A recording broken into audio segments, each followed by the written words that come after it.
Allahu Allahu Allahu Allah. Bismillahirrahmanirrahim.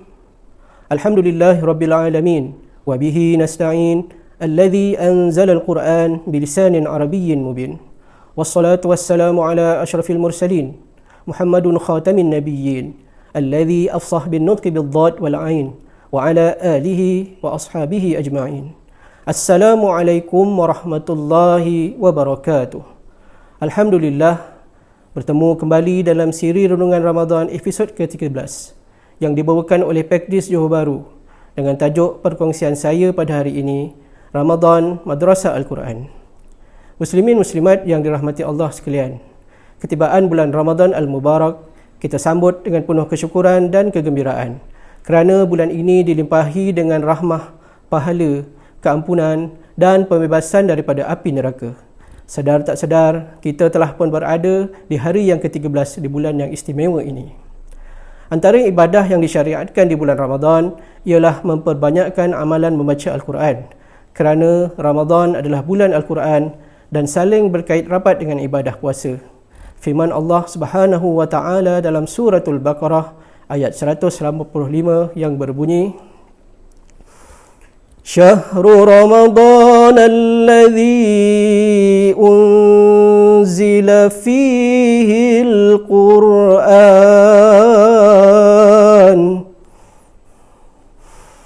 hudan linnasi wa bayyinatin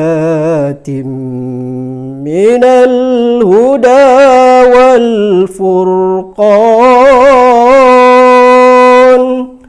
Sadaqallahul azim.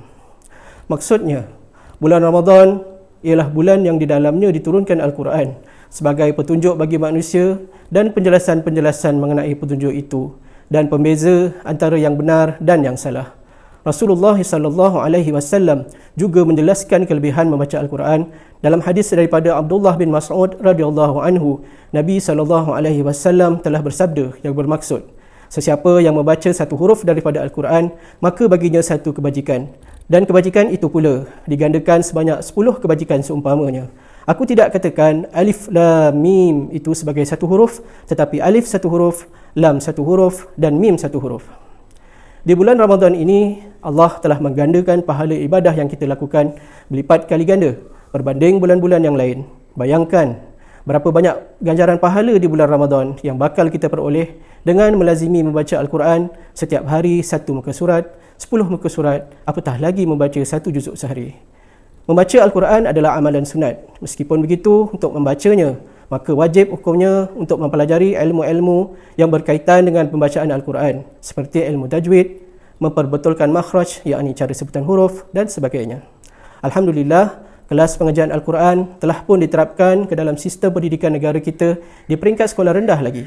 Seawal umur 7 tahun, anak-anak kita telah pun diberikan pendedahan cara bacaan dengan tajwid yang betul oleh guru-guru pendidikan Islam.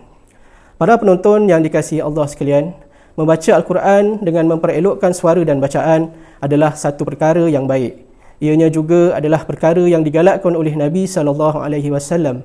Daripada Al-Bara' bin Azib, Nabi SAW bersabda, Zayyinul Qur'ana bi aswatikum. Maksudnya, hiasilah Al-Quran dengan suara kalian.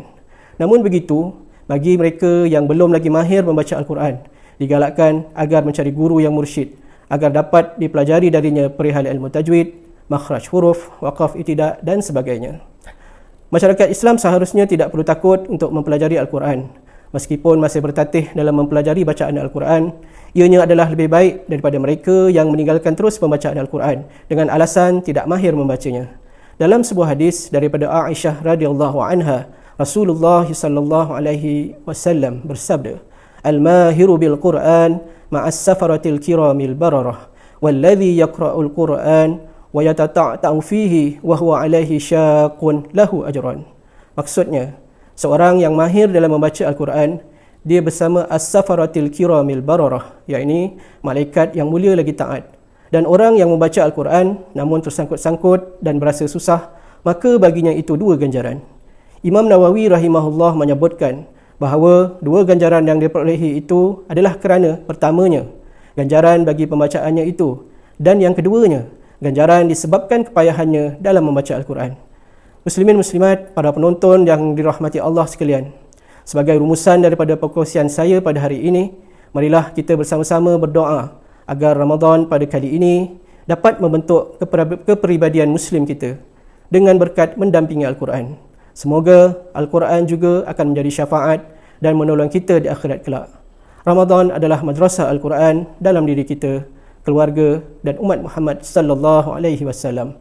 Barakallahu lana bil Qur'anil azim wa nafa'ana bima fihi minal ayati wadh-dhikril hakim.